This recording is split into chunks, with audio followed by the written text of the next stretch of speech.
మళ్ళీ ఇంకొకటి ఏంటంటే తినేటప్పుడు ఎక్కువ కొంతమంది చాలా 30 మినిట్స్ వరకు తినేవాళ్ళు ఉంటారు ఫుడ్. కొంతమంది 10 మినిట్స్‌లోనే తింటుంటారు. సో, 10 మినిట్స్‌లో తింటే ఫాస్ట్‌గా అయిపోతుంది అని ఫినిష్ చేస్తారు. కానీ దాని తర్వాత ఎఫెక్ట్ అనేది చాలా ఎక్కువగా ఉంటుంది. అట్లా స్లోగా తిన్నా ఎఫెక్ట్‌గానే ఉంటుంది. హైగా అంటే ఫాస్ట్‌గా తిన్నా ఎఫెక్ట్‌గానే ఉంటుంది. ఎంత టైంలో ఫుడ్ తినాలి అసలు? ఫుడ్ ఇంటేక్ ఎన్ని మినిట్స్‌లో ఉండాలి? ఎందుకంటే కొంతమంది ఫాస్ట్‌గా తినేసేసరికి జీర్ణశక్తి తొందరగా మింగేస్తూ ఉంటారు నమలకుండా. సో, అది ఎంతసేపు చేస్తే బెటర్ ఫుడ్? ఫుడ్ చూయింగ్ అనేది ఒక్కొక్కరిది ఒక్కొక్క హ్యాబిట్ బట్టి ఉంటుంది. అంటే కొంతమంది టైం తీసుకుంటారు, కొంతమంది ఫాస్ట్గా తినగలుగుతారు. సో అది it depends on the person.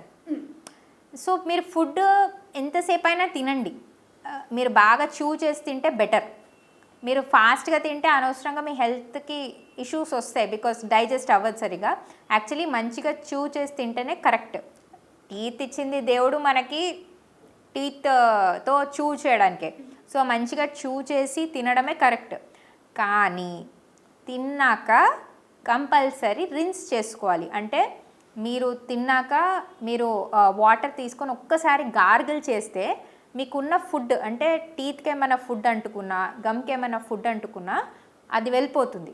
దానివల్ల డెంటల్ ప్రాబ్లమ్స్ రావు. సో మీరు ఇష్టంగా తినే ఫుడ్ మీరు ఎంతసేపు అయినా చూ చేయండి.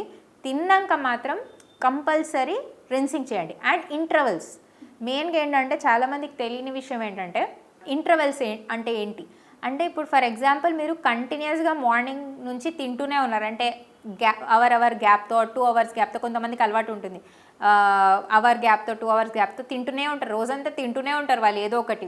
దానివల్ల ఏమవుతుందంటే మీకు ఎక్కువగా టీత్ పైన ఈ అటాక్ ఉంటుంది. అంటే బికాస్ బ్యాక్టీరియా ఫార్మేషన్ డే అంతా ఉంటుంది, పీహెచ్ లెవెల్స్ పెరిగిపోతాయి. ఆ పీహెచ్ లెవెల్స్ పెరిగిపోయినప్పుడు అంటే యాసిడ్ అటాక్ ఎక్కువ అవుతుంది. ఎందుకంటే బికాస్ మీరు ఫుడ్ ఇస్తూనే ఉన్నారు బ్యాక్టీరియాకి మార్నింగ్ నుంచి నైట్ వరకు.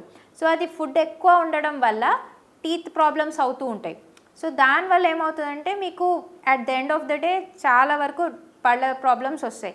బట్ మీరు ఏంటంటే ఇంటర్వెల్స్ గ్యాప్స్ ఆర్ గ్యాప్ అంటే ఫర్ ఎగ్జాంపుల్ మార్నింగ్ బ్రేక్ఫాస్ట్ చేశారు, బ్రేక్ఫాస్ట్ నుంచి లంచ్కి ఒక 5 అవర్స్ గ్యాప్, తర్వాత ఒక 5 అవర్స్ గ్యాప్, ఆర్ ఈ ఇంటర్మీడియట్ ఫాస్టింగ్ అని ఈ మధ్య వచ్చింది. సో అట్లాంటి గ్యాప్. సో అలా గ్యాప్ ఇస్తే ఏంటంటే మీ టీత్ ఆ బ్యాక్టీరియాని ఫైట్ చేస్తుంది.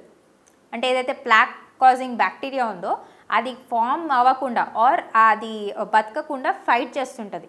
సో ఆ ఫైటింగ్కి మీరు టైం ఇచ్చారనుకో ఇలాంటి ప్రాబ్లమ్స్ రాకుండా ఉంటాయన్నమాట. So better give long intervals. ఒక మీల్కి ఇంకొక మీల్కి లాంగ్ ఇంటర్వెల్ ఇవ్వండి. మీరు షార్ట్ ఇంటర్వెల్స్లో తింటూ పోయారనుకోండి మీ టీత్కి టైం ఉండదు, ఆర్ సలైవాకి టైం ఉండదు ఆ బ్యాక్టీరియా ఫైట్ చేయడానికి. ఎందుకంటే మీరు అది ఫైట్ చేసే లోపల మళ్ళీ తింటున్నారు, ఫైట్ చేసే లోపల మళ్ళీ తింటున్నారు. సో అంత అది ప్రొటెక్ట్ చేయలేదు. సో అలా మీరు చూడండి, చాలా ఓవర్ ఈటింగ్ చేసే వాళ్ళకైనా ఆర్ రెగ్యులర్ ఇంటర్వెల్స్లో ఎక్కువ ఫుడ్ తీసుకునే వాళ్ళకైనా dental problems are dental issues ఎక్కువ ఉంటాయి.